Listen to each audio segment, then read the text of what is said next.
Bienvenidos a este análisis. Hoy vamos a desarmar algo realmente gigantesco, uno de los conceptos más universales y fascinantes de la historia humana. Por siglos nos han enseñado la existencia de un diablo literal, ¿verdad? Un ser espiritual, maligno, cuyo único propósito en la vida es tentar y poseer a la gente. Pero ¿qué pasa si rastreamos esta idea hasta los mismísimos textos originales en hebreo y griego antiguo? Pues bien, resulta que el concepto moderno del enemigo cósmico choca de frente con la historia real. Así que prepárense, porque este recorrido es sumamente revelador. Fíjense en esto, porque literalmente hay un abismo entre lo que asumimos hoy y lo que realmente escribieron las culturas antiguas. Hoy, la enseñanza más común nos habla de un enemigo cósmico operando en las sombras. Sin embargo, la realidad lingüística de los manuscritos más antiguos nos muestra algo completamente diferente. Un título puramente funcional. Para entender bien cómo pasamos de una cosa a la otra, tenemos que viajar al principio de todo. Sección 1. El adversario funcional. Decodificando los textos más antiguos. Empecemos en el Antiguo Testamento. La palabra hebrea Satanás no era de ninguna manera un nombre propio con letra mayúscula. Para nada. Era puramente un término funcional. Literalmente significaba adversario o acusador, casi digamos como el rol de un fiscal en un tribunal moderno. Era una palabra que se usaba en contextos totalmente cotidianos, incluso para describir a seres humanos que simplemente se oponían a otros. Seres espirituales rebeldes compitiendo contra lo divino. Esto tiene muchísimo sentido cuando vemos cómo funcionaban los relatos antiguos. Piensen en el famoso libro de Job, por ejemplo.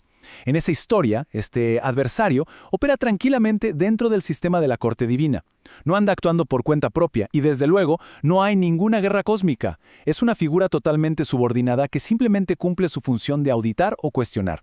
Es una pieza más del engranaje, no un enemigo independiente. Entonces, esto nos lleva, inevitablemente, a la pregunta del millón. Si en los textos más antiguos este adversario era solamente un funcionario subordinado que hacía su trabajo, ¿de dónde sacó la sociedad la idea de un rebelde cósmico que fue arrojado del cielo? Bueno, para responder eso tenemos que avanzar hacia un estilo de literatura muy distinto. Sección 2. Metáforas de reyes caídos, los profetas y la poesía política. A menudo, la gente cita pasajes como Isaías 14 o Ezequiel 28 para construir esta especie de historia de origen del mal, pero los datos históricos cuentan otra versión. Isaías usa un lenguaje súper poético e irónico sobre el orgullo y una caída dramática, sí, pero estaba dirigido al rey humano de Babilonia. Y Ezequiel hace exactamente lo mismo, usa mitología espectacular sobre la arrogancia, pero apuntando directamente al rey de Tiro. O sea, eran críticas políticas muy agudas a gobernantes de carne y hueso.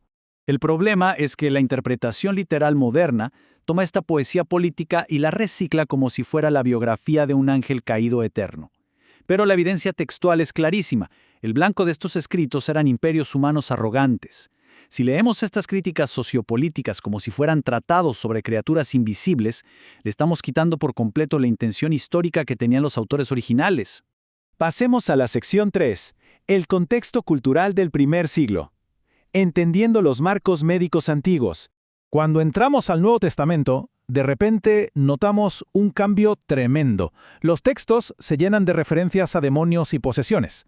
Pero aquí, ojo, tenemos que aplicar un filtro histórico absolutamente esencial. Imagínense vivir en el primer siglo. No existía la neurología, no había psiquiatría, mucho menos resonancias magnéticas. Por lo tanto, cualquier enfermedad compleja o comportamiento inexplicable tenía que ser procesado a través del único marco que tenían a mano, el marco espiritual.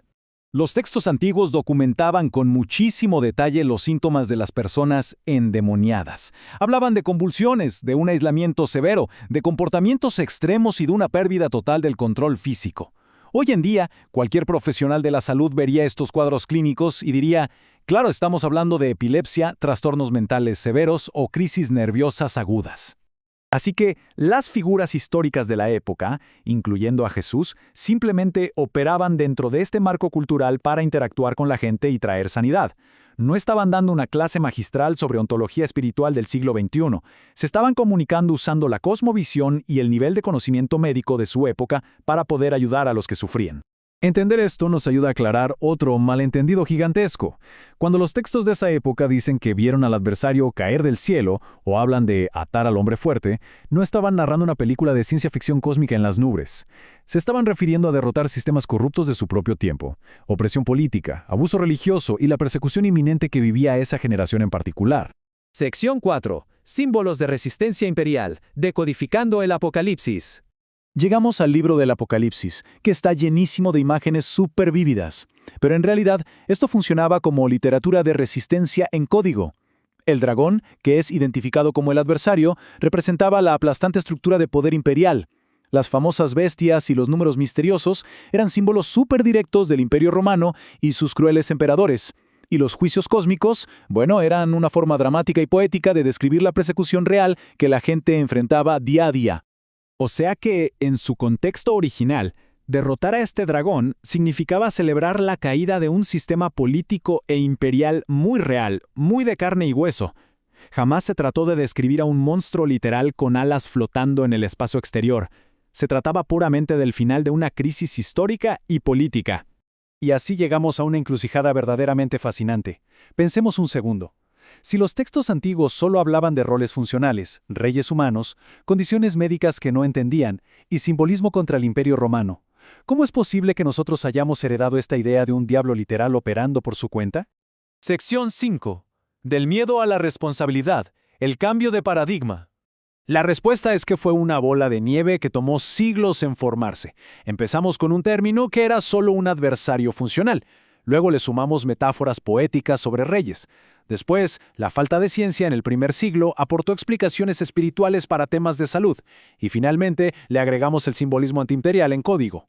Fueron las interpretaciones dogmáticas, muchísimos siglos después, las que agarraron todas estas piezas sueltas y las pegaron para construir al enemigo cósmico permanente que hoy conocemos.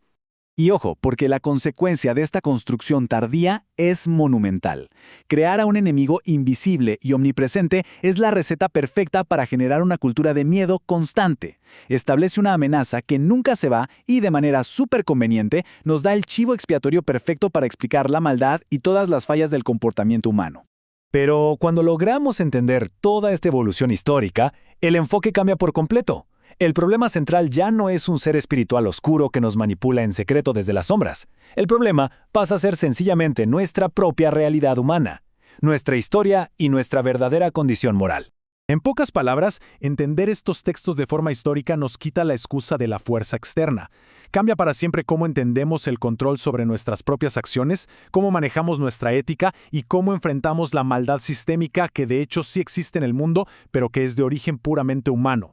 Así que, habiendo expuesto cómo las culturas evolucionaron para crear a este adversario, la pregunta queda flotando en el aire para que cada quien reflexione.